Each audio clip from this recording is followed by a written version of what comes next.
आदाब, मैं हूं वसतुल्ला ख़ान। आज कराची में वज़ीर आला सिंध मुराद अली शाह की ज़ेर सदारत एक आला सतही इजलास हुआ जिसमें सिक्योरिटी का मौजू ज़ेर बहस आया। इस इजलास में कानून नाफिज करने वाले इदारे और हसास इदारों के नुमाइंदे भी शरीक हुए और मुहर्रिक ये था कि चूँकि कल साबिक़ MNA और कराची के एक सरकर्दा सियासतदान अली रज़ा आबदी जाँ बहक हो गए थे एक दहशतगर्द हमले में, उसकी रोशनी में शहर की बिगड़ती हुई सूरत हाल और उसके तदारुक और उस पर कंट्रोल की बात करनी थी। वज़ीर आला ने बड़ी खुल के बात की। उन्होंने कहा कि 6 हफ्ते में दहशतगर्दी के 6 बड़े वाक़यात हुए हैं। इनमें कायदाबाद में एक पुल के नीचे धमाके में 2 अफराद हलाक हुए। चीनी कौंसिल खाने पे हमला हुआ, उसमें 2 अफराद जाँ बहक हुए। डिस्ट्रिक्ट साउथ कराची में एक गाड़ी पे दहशतगर्द हमला हुआ। उससे पहले गुलिस्तान जौहर में MQM की जानिब से महफिल मिलाद की एक तकरीब पे हमला हुआ जिसमें 5 अफराद ज़ख्मी हुए। कुछ दिन पहले नाज़माबाद में पाक सरजमीन पार्टी के मकामी दफ्तर पे हमला हुआ, 2 वर्कर्स हलाक हुए। और अब अली रज़ा आबदी। वज़ीर आला ने कहा कि या तो दहशतगर्द फिर से जमा हो रहे हैं या शहर पे और हालात पे हमारी गिरफ्त कमज़ोर हो रही है और कराची को शायद कोई दोबारा पुराने दौर की जानिब धकेलना चाह रहा है।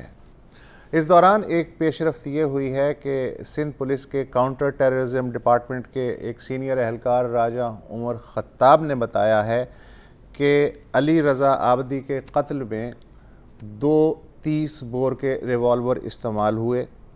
कुल 7 गोलियां चलाई गईं। इनमें से 6 गोलियां जिस 30 बोर रिवॉल्वर से चलाई गईं वो इससे दिसंबर को एक वारदात में इस्तेमाल हो चुका था और लियाकताबाद में 23 साल का एक नौजवान था एहतशाम, उसको इसी रिवॉल्वर से कत्ल किया गया था। उमर ख़त्ताब फोरेंसिक रिपोर्ट की तफसीलात बता रहे थे। बकौल उनके कातिल इतने प्रोफेशनल थे कि उन्होंने 10 सेकंड के अंदर अंदर अपना मिशन सर अंजाम दे दिया। इससे पहले अली रज़ा आबदी की नमाज जनाजा अदा की गई। इसमें MQM के रहनुमाओं समेत कई शख्सियात, कारकुनों और दीगर रहनुमाओं ने शिरकत की। सदर आरिफ अलवी, वज़ीर आज़म इमरान ख़ान और पीपल्स पार्टी के चेयरमैन बिलावल भुट्टो समेत जितने भी अहम सियासी रहनुमा हैं उनकी जानिब से ताज़ियत का सिलसिला जारी है। ट्विटर पे भी ताज़ियती पैगामात जो हैं वो लगातार हैं। ख़ुद अली रज़ा आबदी भी ट्विटर बकसरत इस्तेमाल करते थे और उनके फॉलोअर तकरीबन 1.5 लाख बताए जाते हैं। अली रज़ा के वालिद अखलाक हुसैन आबदी भी ट्विटर इस्तेमाल करते हैं। रात गए उन्होंने एक ट्वीट किया कि मेरे बेटे को सफाकी से कत्ल किया गया, वो किसी का दुश्मन नहीं था। जिस किसी ने भी उसके कत्ल का हुक्म दिया है वो ज़िंदगी भर पछताएगा। मुस्लिम लीग नवाज़ के रहनुमा हैं एहसन इकबाल, उन्होंने अपने ताज़ियती ट्वीट में कहा कि अली रज़ा आबदी की मौत एक गैर मामूली नुकसान है। सियासत में तशद्दुद नाकाबिले माफ़ी जुर्म है। ANP की रहनुमा है बुशरा गौहर, उन्होंने ट्वीट किया कि अली रज़ा आबदी बहुत जल्द चले गए। वो पाकिस्तान के चंद इंतहाई ज़ी शऊर जवां साल सियासतदानों में शामिल थे, मगर किससे सवाल किया जाए। बुशरा गौहर के बकौल इसके सिवा फ़िलहाल चारा भी क्या है कि DG ISPR की ख्वाहिश के मुताबिक मस्बत रिपोर्टिंग का सिलसिला जारी रखा जाए। ये बुशरा गौहर का ट्वीट था। इसके अलावा भी जो मीडिया है उसने पूरा इस पे फोकस किया हुआ है।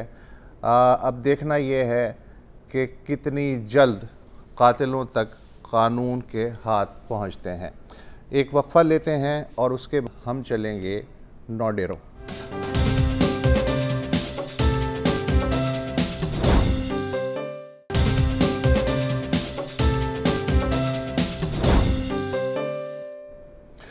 Welcome back. मोहतरमा बेनज़ीर भुट्टो की शहादत को 11 साल मुकम्मल हो गए हैं। कल गढ़ी खुदा बख्श में मोहतरमा के चाहने वालों का, पीपल्स पार्टी के कारकुनों का एक बड़ा इज्तिमा, उसके इंतज़ामात हो रहे हैं।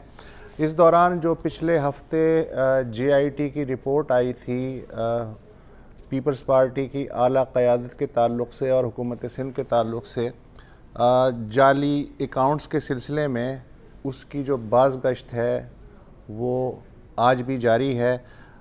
चूँकि रिपोर्ट ख़ासी तफसीली थी, लिहाजा अखबारात भी उसे क़िस्तवार सुकून के साथ पढ़ने के बाद जो है जारी कर रहे हैं। आज मैं डॉन में इरफान रज़ा की रिपोर्ट पढ़ रहा था। उसके मुताबिक JIT के एक हिस्से में ये इल्ज़ाम लगाया गया है कि जो सरकारी असासे हैं वो पीपल्स पार्टी की क़यादत ने औने पौने दाम ख़रीदे अपने फ्रंट ग्रुप्स के ज़रिए। उसमें एक ओमनी ग्रुप का नाम भी है।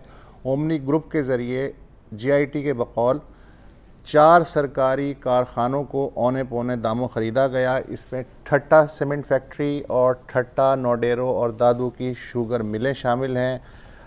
JIT के मुताबिक पहले इन कारखानों की इमदाद और सब्सिडी मुअत्तल करके उन्हें बीमार करार दिया गया, फिर उन्हें बराए फ़रोख्त पेश किया गया और फिर इन चारों को ओमनी ग्रुप ने ख़रीद लिया। JIT में मुबैना तौर पे ओमनी ग्रुप को आसिफ जरदारी और मोहतरमा फरियाल की फ्रंट कंपनी बताया जा रहा है। रिपोर्ट के मुताबिक ग्रुप ने ना सिर्फ बीमार सनतों को औने पौने दामों ख़रीदा, बल्कि इन बीमार यूनिटों की बहाली के लिए मिलने वाली सरकारी सब्सिडी भी डकार ली, यानी कोई 7.19 बिलियन रुपए के लगभग। रिपोर्ट के मुताबिक 53 अरब रुपए के बैंकों से जो कर्ज़े लिए गए और उन्हें जिन असासों के अवज़, यानी जिस कोलेट्रल के तहत कोलेट्रल को दिखा के हासिल किया गया, उन असासों की कीमत भी बढ़ा चढ़ा के पेश की गई। रिपोर्ट के मुताबिक उस ज़माने में मुराद अली शाह साहब जो हैं वज़ीर ख़जाना थे, लिहाजा अगर कोई इस तरह की बेकायदगियाँ हो रही थीं तो ये बात उनके इल्म में भी आनी चाहिए थी। मुबशिर ज़ैदी साहब बेनज़ीर भुट्टो किसी के मौके पे लाड़काना गए हैं वहाँ का अहवाल बयान करने। मुबशिर, ये बताइए कि आज नोडेरो में मरकज़ी मजलिस आमला का पीपल्स पार्टी का इजलास हुआ और उसमें मेरा ख़्याल है कि बेनज़ीर भुट्टो की जो शख्सियत है उससे ज़्यादा ये JIT रिपोर्ट छाई रही, ऐसी जो इत्तलात आ रही हैं उनसे लगता है। आपका क्या इम्प्रेशन है? जी, मेरी यहाँ सब लोगों से अभी बात हुई है। थोड़ी देर पहले इजलास खत्म हुआ है। आसिफ अली जरदारी साहब से भी, बिलावल भुट्टो से भी काफी डिटेल डिस्कशन हुई है। तो पार्टी ने इसको रिजेक्ट किया है, इस सारी रिपोर्ट को। वो ये जाहिर है वो पहले भी कह चुके हैं कि विच हंट है। तो मैंने उनसे स्पेसिफिकली पूछा कि ये जो इस तरह की बात है, तो उन्होंने कहा कि जो ओमनी ग्रुप को ने जो खरीदा सिंध गवर्नमेंट से, उसमें जो है जरदारी ग्रुप का कोई ताल्लुक नहीं है। पहली बात उनका ये कहना है। दूसरा, वो ये कह रहे हैं जो सब्सिडी दी गई है वो सबको दी गई है। तो ये कहना कि ओमनी ग्रुप की शुगर मिलों को सिर्फ सब्सिडी दी गई है, तो ये भी गलत है। और वो कह रहे हैं कि ये आप रिकॉर्ड चेक कर सकते हैं, प्रूव हो जाएगा। उन्होंने कहा कि यहाँ जहांगीर तरीन की भी 2 मिलें हैं, उनको भी सब्सिडी मिली है। तो सब्सिडी हुकूमत तमाम शुगर मिलों को देती है और उन शुगर मिलों को ज्यादा देती है जो एक्सपोर्ट करते हैं। जी जी। और उस एक्सपोर्ट में जितनी भी आती हैं उन्हें देते हैं। तो फिलहाल तो जो यहाँ डिसाइड किया है इन्होंने, तो जैसे पहले भी कहा था। अच्छा, जो फेक अकाउंट्स के जो इल्जामात हैं JIT में, उसके बारे में भी कुछ कहा उन्होंने कि वो भी बेबुनियाद हैं या क्या है? जी, उसके बारे में भी उन्होंने यही कहा है। जो अगर एक आध बंदे से मेरी बात हुई जो इनका इदराक रखते हैं, जो लीगल सर्कल में मौजूद हैं, उनका ये कहना है कि जी वैसे तो इन फेक अकाउंट्स में ये सब चीजें ट्रायल कोर्ट में जाएगी और इनको प्रूव करना बहुत मुश्किल है उनके मुताबिक। और मगर ये कह रहे हैं कि जरदारी साहब और फरियाल तालपुर को 2 से 3 चीजों के ऊपर नाअहली बन सकती है। अब जरदारी साहब की नाअहली बन सकती है, जो एक खबर आई है कि उन्होंने 2 बुलेट प्रूफ गाड़ियां इंपोर्ट की और उनको अपने एहसासों में जाहिर नहीं किया। उसके अलावा एक प्रॉपर्टी उनकी दुबई की और एक ये न्यूयॉर्क का जो फ्लैट है ये भी उन्होंने अपने असासों में शामिल नहीं किया, तो हो सकता है कि इस बात पर उनकी नाअहली हो जाए। जहाँ तक फरियाल तालपुर साहिबा की भी बात है, तो उनकी भी कुछ प्रॉपर्टीज ऐसी हैं जो JIT ने शो की हैं, जो उन्होंने अपनी जो गोशवारे हैं उसमें जाहिर नहीं की, या जो इलेक्शन लड़ते हुए जो वो कागजात नामजदगी दाखिल करते उसमें शो नहीं की। तो यहाँ पे ये थोड़ी सी रियलाइजेशन है कि JIT रिपोर्ट मुकम्मल तौर पर जो है वो इस तरह नहीं है कि बिल्कुल ये एक कोई हवाई किस्म का पलंदा है, मगर उसमें कुछ ऐसी चीजें हैं जिससे आसिफ अली जरदारी साहब और फरियाल मतलब कुछ चीज़ें जो है, हाँ कुछ चीज़ें यानी साबित हो सकती हैं, कुछ हो सकता है साबित ना हो पाए। लेकिन जिस तरह का रिएक्शन आ रहा है नोडेरो में, ज़ाहिर है कि पूरी पार्टी क़यादत जमा है। मैं अभी रिएक्शन देख रहा था मुख्तलिफ चैनलों पे। एक पार्टी रहनुमा ने कहा कि जी मामलात जो हैं वो सदारती निज़ाम की जानिब चूँकि ले जाने की कोशिश हो रही है, लिहाजा इंतकामी कार्रवाइयाँ बढ़ गई हैं, इसका नतीजा अच्छा नहीं निकलेगा। एक और जो रहनुमा है उनका मैं बयान सुन रहा था कि ये जो है टारगेटेड किया जा रहा है। तो ये सियासी तौर पे ये टेक्निकल मामलात को लड़ना चाहेंगे पीपल्स पार्टी वाले जिस तरह मुस्लिम लीग ने लड़ने की कोशिश की पनामा के मामले पे, या वाकई प्योरली ये अदालत में फ़ाइट करने के मूड में है? देखिए, अभी तो बिलावल के साथ मेरी अभी कुछ 10 मिनट बात हुई है और उनका ये कहना है कि हम इस चीज को सबसे पहले कानूनी महाज पर लड़ेंगे। और ताहम उनका ये कहना था कि कोशिश जरूर हो रही है कि जिसमें जितनी बड़ी मेन स्ट्रीम पार्टीज हैं, और उन्होंने नून लीग और MQM का नाम भी लिया, अल्ताफ हुसैन का नाम भी लिया, और जाहिर है पीपल्स पार्टी का नाम भी लिया। उन्होंने कहा कि कोशिश जरूर हो रही है कि इन पार्टीज को कट टू साइज किया जाए और इनकी लीडरशिप को जेलों में डाला जाए। तो उन्होंने कहा कि इस सूरत में मामलात खराब ही होंगे, चीजें आगे नहीं बढ़ेंगी और ये शायद फेडरेशन के लिए बेहतर ना हो। ओवरऑल उनका जो पार्टी का है वो यही है कि पहले कानूनी महाज पर चीजें लड़ी जाएं, उसके बाद जो है अगर सड़कों पे आने का कोई इंदिया उन्होंने दिया नहीं है बहरहाल। मैंने सुना है कि इजलास में मुमकिन तौर पे अगर कोई ऐसी नौबत आती है कि आसिफ जरदारी साहब को या किसी और को गिरफ्तार किया जाता है, तो उसके बाद प्लान B क्या होगा? कोई आप तक ऐसी भनक पड़ी? सर, वो प्लान यही होगा कि फिलहाल तो वो कह रहे हैं कि कानूनी महाज पे होगा, और उसके बाद वो कह रहे हैं कि असेंबली के अंदर एहतजाज होगा। सड़कों पर अभी तक इनके आने की कोई ऐसी बात नहीं है। अच्छा, ये बताइए कि वैसे ओवरऑल जो है कल जाहिर है कि मेन जलसा होगा, उस लिहाज से आप सखर एयरपोर्ट पे उतरे और वहाँ से यहाँ आए हैं लाड़काना, तो थोड़ा सा नोडेरो जाहिर है लाड़काना में ही है, तो मजमूई माहौल जो है वो रिवायती सा है या कुछ हटके है? देखिए, है तो रिवायती सा ही, लेकिन इदराक सबको है कि मामलात जो है जाहिर है अब कुछ ना कुछ प्रेशर तो है पार्टी के ऊपर।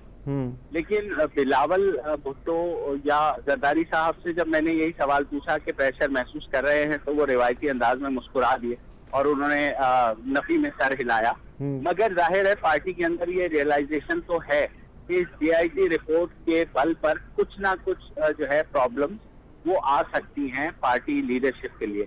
लेकिन उनका ये कहना था कि इससे बिलावल इफेक्ट नहीं होंगे, और जो अगर जैसे मैंने पहले बताया कि अगर कोई चीज ऐसी हो सकती है ना अहली की सूरत में, तो शायद वो आसिफ अली जरदारी और फरियाल तालपुर के लिए हो।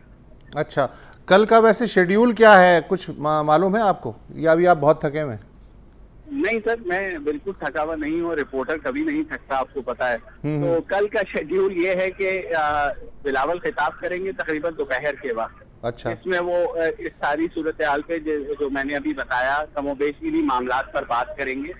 और जाहिर है एक क्योंकि पार्टी अंडर प्रेशर है, तो एक्सपेक्टेशन यही है कि वो कोई एग्रेसिव किस्म की उनकी तकरीर होगी, जिसमें वो जाहिर है जिसका ज्यादा लुबाब तो सियासी ही होगा।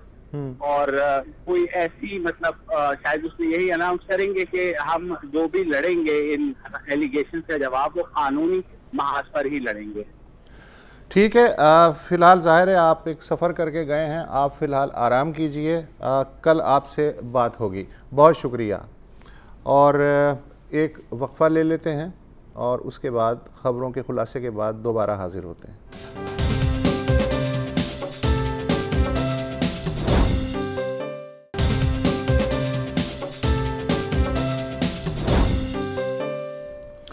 Welcome back.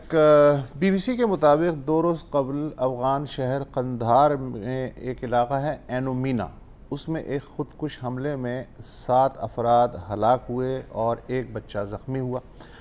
हलाक होने वालों में कलदम बलोच लिबरेशन आर्मी BLA के कमांडर असलम बलोच उर्फ अच्छू और उनके साथी ताजू मरी, रुस्तम उर्फ रोस्तू, रहीम मरी, नासिर बलोच और 2 दीगर अफराद शामिल हैं।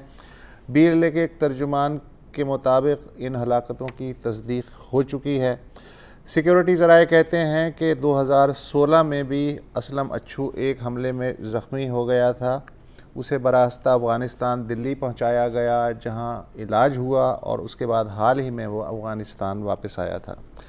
असलम अच्छू को पाकिस्तानी अहलकार कराची में हाल ही में चीनी कौंसिल खाने पे होने वाले एक हमले का मास्टर माइंड भी बताते हैं। हुक्काम के बकौल जून 2013 में ज़ियारत रेजिडेंसी पे जो हमला हुआ था उसमें भी असलम का हाथ था।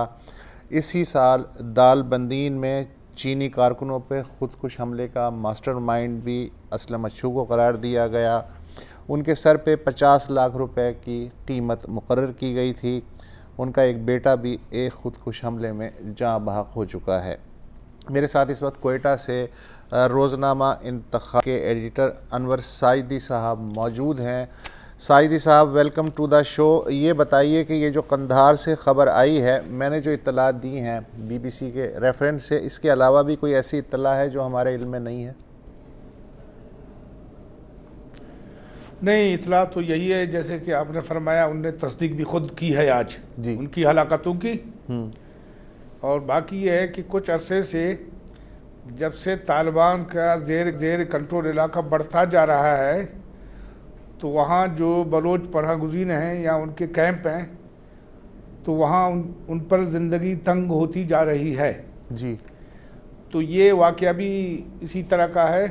और एक और वाक़या भी कोई 2-3 दिन पहले वहाँ ब्रामचा एक जगह है जी, जो हमारा ये बॉर्डर है दालबंदीन का, तो वो उन लोगों को उनने मार के और फांसी पर लटका दिया। अच्छा। और अभी जो है हाँ, एक वाक़या ये हुआ है जो मैंने यानी सोशल मीडिया पर देखा, और वो बता रहे हैं कि हम एक पाकिस्तानी बाशिंदे को वो रॉकेट लॉन्चर से उड़ा रहे हैं तालिबान, और वो बता रहे हैं कि हम तालिबान हैं। अच्छा जी हाँ, मैंने एक शख्स को रॉकेट लॉन्चर से उड़ा रहे, गोली से नहीं। तो ये इस तरह के वाक़यात बढ़ते जा रहे हैं। और जहाँ तक असलम अच्छू का ताल्लुक है, जैसे सब जानते हैं कि वो BLA के सबसे बड़े कमांडर थे जी, और जो बलोच मज़ाहमत जो चल रही है उसके वो दूसरे बड़े कमांडर थे। अच्छा। अल्लाह नज़र के बाद? जी हाँ। अच्छा। और जो उनका दायरा कार था, ये कोयटा भी उसमें शामिल था, ये बोलान में बहुत वाक़यात जो हुए, और फिर जो मरी एरिया है वहाँ भी, और फिर उसने जो है ये खुदकुश जो ये नया फनामना है जो उसने शुरू किया, ये बलोच मज़ाहमत में इससे पहले ये फैक्टर नहीं था जी, खुदकुश हमले का जी। इसने अपने बेटे को इसके लिए पेश किया, और जैसे उन्होंने चाइनीज़ पर हमला किया, और दूसरा ये वाक़या हुआ जो अभी कौंसल खाने पर, तो ये भी उसी ने मुतारिफ करवाया है। तो जाहिर है कि फिर इसके बहुत असरात पड़ सकते हैं इस मज़ाहमत और इस तहरीक पर। अच्छा, ये बताइए अनवर साइदी साहब के जो पाकिस्तानी रियासत है उसका और इनका जो अलहदगी पसंद है, इनका क्लैश तो समझ में आता है। ये जो आपने बात की कि तालिबान जो हैं वो इन्हें मार रहे हैं, ये क्या फिनोमिना है? देखें जी, ये तो एक बहुत गहरा सवाल है और जिसका जवाब उसी में तलाश करने की ज़रूरत है कि तालिबान पहले तो इनको नहीं मारते थे, लेकिन अभी कुछ अरसे से जो मुज़ाकरात का अमल शुरू हुआ है या यहाँ के असरात वहाँ बढ़ गए हैं, तो फिर ये वाक़यात शुरू हो गए हैं। क्योंकि ये तो हमेशा बलोच तो अफगानिस्तान जाते थे, चाहे बादशाह थी, चाहे जो है सोशलिस्ट थे, कॉम्युनिस्ट थे, या अब जो है तालिबान की हुकूमत थी। सरदार खैर बख्श मरी वो जो ज़ाहिर है है वो वहाँ अफगानिस्तान ही गए थे। सरदार खैर बख्श मरी गए थे, जो पहली मज़ाहमत थी 1948 की, प्रिंस करीम बलोच भी वहाँ गए थे जी, और उसके बाद हमेशा जाते रहे, 73 में गए। तो अब लगता है कि उन पर वो ज़मीन तंग हो रही है और उनको कहीं और कोई जाए पनाह ढूंढनी पड़ेगी, इससे यही लगता है।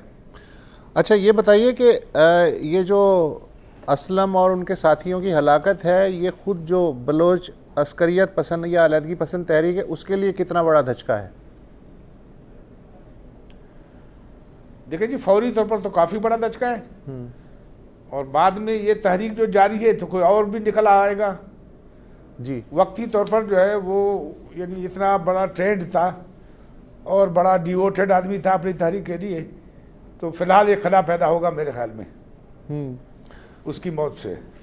अच्छा, इसी से इसके अलावा जो एक और बलूचिस्तान से ख़बर आई है और मुसलसल आ रही है पिछले कई हफ्तों से कि सी पैक के जिसका दरवाज़ा गवादर है और गवादर से ही सी पैक शुरू होता है, वज़ीर आला जाम कमाल ख़ान वो ख़ासे खफा हैं। इस बारे में ख़बरें ज़ाहिर है कि छपती रही हैं। इतने खफा हैं कि वो बीजिंग में जो इजलास हुआ जिसमें बाकी वज़राए आला गए, जाम साहब जो हैं वो वहाँ नहीं गए, और कोई लोअर रैंकिंग के उन्होंने ऑफिशियल भेजे, और बकौल उनके कि उन्हें पहली बार डिटेल्स जो पता चली तो वो सकते में आ गए कि बलूचिस्तान के लिए तकरीबन जो कुछ भी सी पैक में मुख्तस किया गया है वो ना होने के बराबर है, और मगरबी रूट जो है उस पर तो काम ही शुरू नहीं हुआ एक पैसे का। फिर उसके बाद जाहिर है कि बलूचिस्तान असम्बली में इस पर बहस हुई, तमाम पार्टियाँ क्रॉस द बोर्ड उन्होंने एक करारदाद जो है सनाउल्लाह बलोच की उस पर खासी बहस हुई, और कौमी कमीशन का भी मुतालबा किया गया है। तो ये हो क्या रहा है, ये बलोचों को अचानक से कैसे पता चला? ये तो बहुत सालों से सी पैक का सिलसिला चल रहा है, 2013 से। मेरे ख्याल में जो जाम साहब का रिएक्शन है वो बाद अज वक्त है। जब सी पैक का मुआहदा हुआ तो जाम साहब फेडरल मिनिस्टर थे। अच्छा। और वो नून लीग की हुकूमत में, तो जी हाँ। अच्छा, उस वक्त उनने कोई आवाज़ नहीं बुलंद की, अपने लोगों को बिल्कुल आगाह नहीं किया, और वो मंसूबा उनने यानी नून लीग ने बनाया और उसमें बलूचिस्तान को या मगरबी रूट को बिल्कुल सिरे से डाला ही नहीं। तो अब अचानक जो है जाम साहब जो है वो बहुत ज़्यादा जो है यानी रिएक्शन में आ गए हैं, और जाहिर कर रहे हैं अपने अवाम को कि मैं बड़ा यानी मुहब्बे बलोच और बलूचिस्तान हूँ। अगर ये उस वक़्त बात उठाते जब ये मंसूबा बन रहा था तो मेरे ख्याल में इस तरह न होता जैसे अब बिल्कुल 2 पावर प्लांट के अलावा जी और बलूचिस्तान का कोई भी मंसूबा नहीं है। तो उसमें सिर्फ कोयला से चलने वाले 2 प्लांट हैं, जो एक ग्वादर में लगने वाला और एक गड्डानी में। अच्छा, जाम साहब जो हैं तो अगर उन्हें ये बात पता थी, मतलब मेरे लिए भी ये खबर है और इंटरेस्टिंग बात है कि वो उस ज़माने फेडरल मिनिस्टर थे, और उस ज़माने में ज़ाहिर है कि बतौर फेडरल मिनिस्टर उन्हें ऑन बोर्ड होना चाहिए था, और बलूचिस्तान की तरफ से थे वो। तो ये जी इस वक्त जो अदाकारी कर रहे हैं इसकी ज़रूरत उन्हें क्यों पेश आ रही है? इस वक्त तो उन्हें कोई चैलेंज नहीं है। असल में ये जो उनकी जमात बनी थी, जो बाप जिसको कहते हैं, तो उसके बनाने वालों ने कहा कि हम यानी बलूचिस्तान की भी आवाज़ उठाएंगे, यानी मरकज़ गुरेज रुझान एक उन्होंने पैदा किया है। अच्छा। और पहले तो लोग बोलते थे कि ये बलूचिस्तान के लोग जो है वो मरकज़ को नहीं मानते हैं, वो उन पर गद्दारी के मुकदमात कायम हुए, अगर आपके इल्म में हो तो। जी ये मरकज़ को नहीं मानते हैं। तो अभी जो है खुद एक सरकारी पुष्टपनाही वाली पार्टी जी ये ऐलान कर रही है कि जी हम तो मरकज़ से लड़ेंगे और हम ये करेंगे और हम अपने हुकूक लेंगे। तो ये उसी का एक हिस्सा है जो ये जो है यानी जो भी कर रहे हैं। तो ये क़यामत की निशानी है या एक्टिंग है? देखिए जी, खान साहब आप बहुत बड़े दानिश्वर और अदीब हैं, इनमें से कोई एक है ज़रूर। अच्छा ठीक है, जो लफ्ज़ आप कह रहे हैं। लेकिन मैं अभी आपको जाने नहीं दे रहा, एक वक्फा ले रहे हैं, उसके बाद जो है मैं सी हवाले से ही जो ये ऑन बोर्ड आ रहे हैं मुख्तलिफ, अगर मैं आपकी बात ये मान भी लूँ कि ये एक्टिंग है और असल में ये लाइल्मी की अदाकारी कर रहे हैं, तो जो बाकी पार्टियां हैं वो फिर ऑन बोर्ड क्यों हैं, इस पे आपसे मैं जवाब मांगूंगा इस वक्फे के बाद।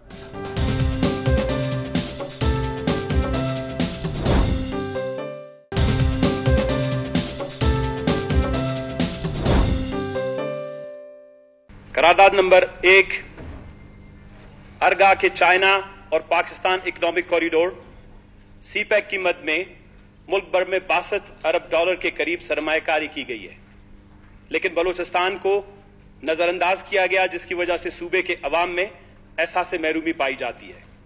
लिहाजा ये अवान सूबाई हुकूमत से सिफारिश करती है कि वो वफाकी हुकूमत से रुजू करे कि वो सीपैक की मद में की जाने वाली गैर मुनसिफाना तकसीम की बाबत फौरी तौर पर एक कौमी कमीशन, नेशनल कमीशन की तश्कील का ऐलान करे, बलूचिस्तान को सीपैक मंसूबे की तफसीलात और रकबे की बुनियाद पर इसका हक अदा करने को यकीनी बनाए, ताकि सूबे के अवाम में पाई जाने वाली एहसास महरूमी का इजाला मुमकिन हो।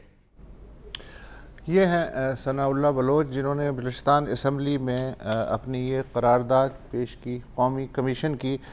अनवर साजिदी साहब, ये बात ज़रा मुझे समझाने की कोशिश करें कि सीपैक का जो पहला मरहला है वो तकरीबन बताया जा रहा है इख्तिताम के करीब है, अब दूसरे फ़ेज़ पे इम्प्लीमेंटेशन शुरू हो रहा है। वज़ीर आला बजाय इसके कि उन जो रिज़र्वेशन हैं वो ख़ुद को और ज़्यादा इंगेज करें इस्लामाबाद के साथ और बीजिंग के साथ, तो उन्होंने ये जो अलग थलग होने का रवैया बनाया है, और जबकि बलूचिस्तान असम्बली ख़ुद भी इस मामले पे एक पेज पे है अक्रॉस द बोर्ड, तो ये मामला कैसे हल होगा कि बलूचिस्तान का अगर फ़र्ज़ करें हिस्सा कम भी है तो इस तरह अलग थलग रहने से ये मसला हल होगा या ज़्यादा इंगेजमेंट से मसला हल होगा? हमेशा ज़्यादा इंगेजमेंट से मसाइल हल होते, और बाकी जहाँ तक सीपैक का ताल्लुक है तो इसके बेशुमार पहलू सीक्रेट हैं। सिर्फ वो जो मोटरवेज़, हाईवेज़ या और जो है वो ज़ाहिर है जो पंजाब में बन रहे हैं तो वो ज़ाहिर है, मसला अभी ग्वादर के बारे में पता ही नहीं है। और आपकी नॉलेज के लिए मैं कह रहा हूँ कि जो साइनिंग सेरेमनी हुई थी, जो चाइनीज़ प्रेसिडेंट आए थे, तो बलूचिस्तान के वज़ीर आला डॉक्टर मालिक बलोच उस तकरीब में मधु ही नहीं थे सिरे से। अच्छा। वहाँ जो डिस्ट्रिक्ट काउंसिल ग्वादर के चेयरमैन मधु थे, जिन्होंने किसी कागज़ पर दस्तखत किए, पता नहीं वो है क्या। तो अभी वो ग्वादर का मास्टर प्लान भी चाइना बना रहा है, वो भी किसी ने नहीं बताया कि है क्या। वो वहाँ के लोगों को वहाँ से उठा लिया जाएगा या कहाँ रखा जाएगा और कहाँ बसाया जाएगा, तो इसके बेशुमार पहलू मेरे ख्याल में खुफिया रखे गए हैं जी। अब बलूचिस्तान को तो मेरे ख्याल में वो बेजार है हिस्सा से, वो उनको वहाँ डिसलोकेट न करें, लोगों को वहाँ से अपने इलाके से निकालें ना। और मुझे ऐसे आसार नज़र आ रहे हैं कि वो ग्वादर शहर भी उनके हाथ से गया, कोस्ट भी उनके हाथ से गया, मछली भी उनके हाथ से गई, और वो रोज़गार से भी गए। बजाय कि उनको कोई फ़ायदा पहुँचता, वो तो सरासर नुकसान में जा रहे हैं जी। माहीगीरों ने शायद धरने भी दिए हैं हालिया दिनों में वहाँ। अच्छा, अभी कल तक भी दे रहे थे जी। ये जो इन्होंने करारदाद पेश की और इसके बाद जो तकरीर हुई, उसमें बताया गया कि जो एनर्जी के 15 बड़े मंसूबे हैं उसमें बलूचिस्तान के लिए एक भी नहीं है, और जो एक है हब में, वो भी जो ट्रांसमिशन लाइंस ऑलरेडी हैं ईस्टर्न रूट के साथ साथ उनके काम आएगा। बलूचिस्तान को उससे कोई एक भी मेगावाट नहीं मिलेगा। इसके अलावा जो गवादर पोर्ट और जो गवादर एयरपोर्ट के बारे में बताया जा रहा है कि ये बड़े मंसूबे हैं और रोज़गार मिलेगा, तो बलूचिस्तान में तो उस पैमाने की ना तो स्किल्ड लेबर है, और दूसरी बात यह है कि ये वफाकी मंसूबे हैं, विफाकी प्रोजेक्ट्स हैं, ये विफाक की स्वाबदीद है कि इनके बारे में वो क्या पॉलिसी इख्तियार करता है, सूबे का इससे कोई लेना देना नहीं है। तो फिर बलूचिस्तान जो है उसको जी। और ये भी इस तकरीर में कहा गया कि वो 62% जो रूट है वो इस सूबे से ही गुज़रता है। तो अब ये क्या पॉलिसी है, अगर वाकई ये पॉलिसी है कि जो विफाक परस्त क़ुव्वतें हैं वो भी मजबूर हैं एक पेज पे आने पे? हाँ जी, वो तो सब मजबूर है, और कुछ तो उनकी कोताही का नतीजा है। जैसे पहले बात हुई जी, जब वो खुद हुकूमत में शामिल थे उस वक़्त उनने कोई जहमत नहीं की, कोई तकलीफ नहीं की, न पूछने की, ना अपनी काबीना से, ना अपने प्राइम मिनिस्टर से। अब वो पछता रहे हैं, और बल्कि अब उनको तो लेने के देने पड़ रहे हैं। कोई मंसूबे शामिल नहीं है, कोई रोड शामिल नहीं है, और कोई तरक्की शामिल नहीं है, और कोई सनती जोन शामिल नहीं है। तो इनको रोज़गार कहाँ से मिलेगा? वो तो मछली पकड़ते थे, वो भी उससे जो है अभी महरूम हो रहे हैं। तो कोई रेमेडी, लिहाजा मेरे ख्याल में तो ये बहुत जी, आपको कोई रेमेडी नज़र आ रही है, कोई हल नज़र आ रहा है कि जिससे ये कि कम से कम ये नई महरूमी ना पैदा हो?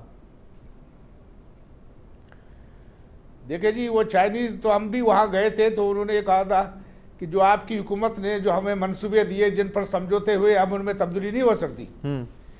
अब अगर ये गवर्नमेंट कोशिश करे, चाइना से मज़ीद बातचीत करे कि भी कुछ मंसूबे इधर बलूचिस्तान में जो है भी डाल रहे हैं, क्योंकि इसका जो मरकज़ी नुक्ता जो है वो तो ग्वादर है ना जी। तो ये सब रास्ते उस तरफ जा रहे हैं। तो ये खुद वहाँ कोशिश करे हमारी हुकूमत मरकज़ी, और कुछ और जो है अच्छे मंसूबे डाले, तो फिर ये रेमेडी होगी।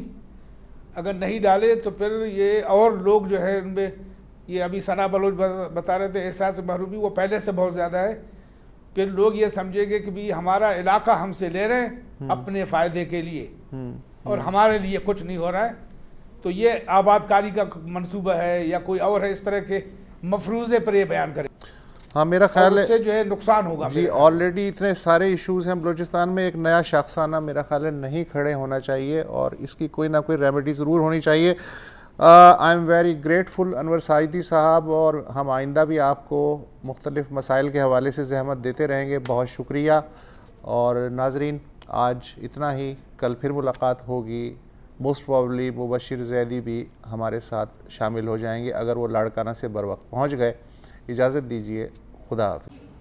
अस्सलाम वालेकुम। अगर आपको हमारे शो पसंद आया है तो प्लीज़ हमारे YouTube चैनल को सब्सक्राइब करें, और अगर मुनासिब समझे तो इस वीडियो को लाइक भी कर लें, तो कोई हर्ज नहीं है, और शेयर भी कर लें और कमेंट भी कर दें जी, वरना वो सब ऐसे ही लिखते रहेंगे। और ये जो दोनों कह रहे हैं ये कर लें जी प्लीज़, नहीं तो हमें भी घर जाना है, मैं आपके कंप्यूटर में नहीं रहना 24 घंटे। सही बात।